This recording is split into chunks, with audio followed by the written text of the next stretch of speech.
Mga gintong galing sa pagpaplaser ang ating kwento ngayong araw. Pagpaplaser ang tawag sa pagmiminang ito dito sa amin dahil ginagamitan na ng mga makina. Pero tradisyonal na pagmimina pa rin ang ginagamit natin para masipalit natin ang ginto at saka margaha. Ang kaibahan lang kumpara sa tradisyonal na pagmimina ay gumagamit na tayo ng makina sa pagpaplaser para mas mapadali ang ating trabaho at saka mas marami tayong gintong nakukuha. Ano ba ang pagmiminang pagpaplaser?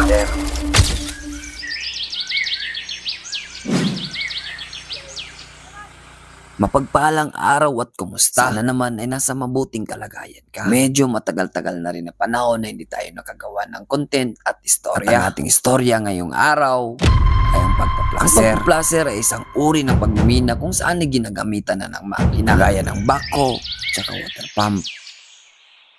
At medyo magastos na rin ito kumpara sa tradisyonal na pagmimina.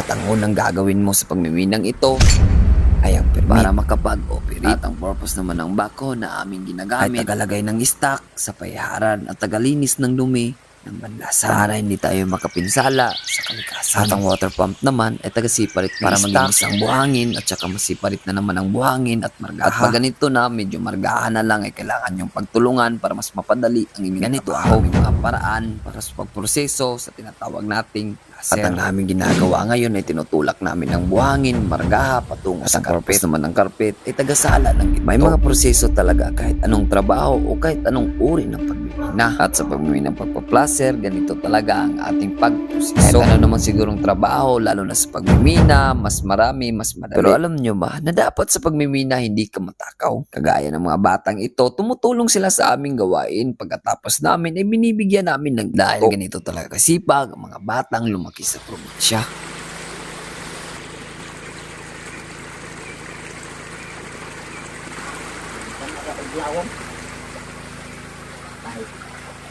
Dikit yun. Isa. Kamu lagi, ito na. Matapos masiparit ang lupa, buhangin at saka margaha, pag ganito nakaliit ang margaha, ay meron ka nang makikitang ginto sa loob ng inyong payaran. Pero nagdidepende kung high grade bang stock na nilagay nyo sa inyong payaran. Ang payaran ay ang nilalagyan ng stock na nilagyan namin ng trapal para hindi masayang at ang banlasan naman ay ang nilalagyan namin ng carpet.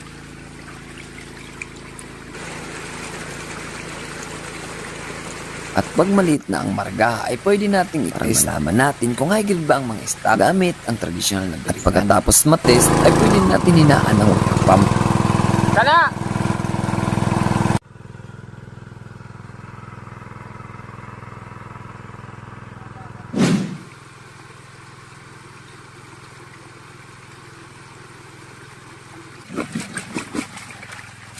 Kataon na tanan mo.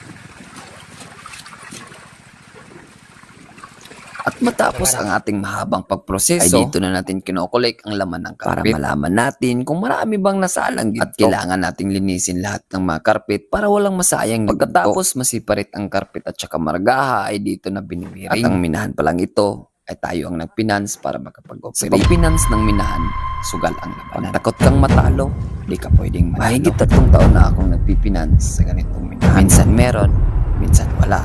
Minsan isang kahig, isang tuka. Pero kahit ganyan, walang suko. Ang importante, lumalaban tayo ng patas at parehas. Kaya nga minsan hindi na tayo nakakapag-post ng mga videos. Ito po. Hama inyo pagpagngapin. Matapos lahat ng ating pagproseso, ito na ang the moment of truth. Sa pagbibiring, dito nakasalalay lahat. Financing, sipag at tiyaga, dugo at awis. Sino ko no? Ang mercury no? Kalinga mo na tayo.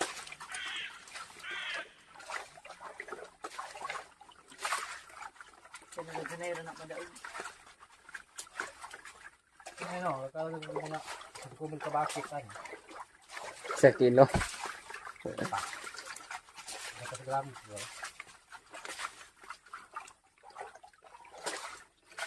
Anak kayo mo may bina.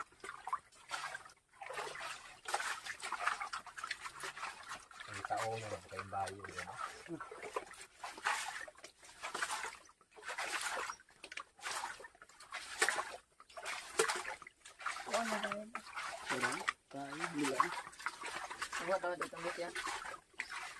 Tambis banget. Abah. Kuno.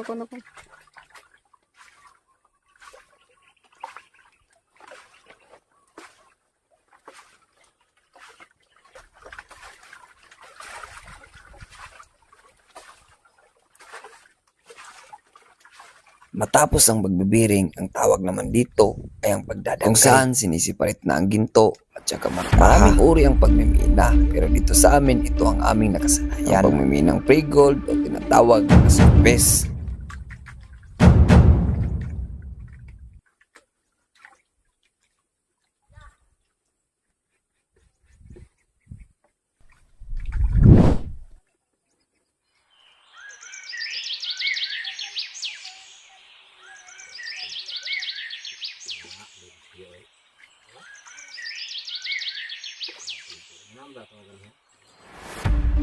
At pagkatapos ng pagdadanggay, huwag nating kalimutan lagyan ng muti. At ang purpose pala ng muti-muti ay para hindi lumutang ang maliliit na ginto. Nagiging acid kasi ang tubig pag nilalagyan na ng muti-muti. Mura magbangaw ni.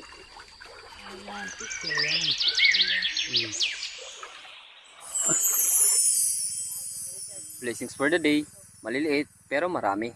Minsan naman, malalaki pero konti lang. God bless. At huwag nating kalimutan kung ano man ang ating trabaho, mahirap man ito o delikado, basta't wala tayong tinatapakan na tao, ay pagmalagin natin ito.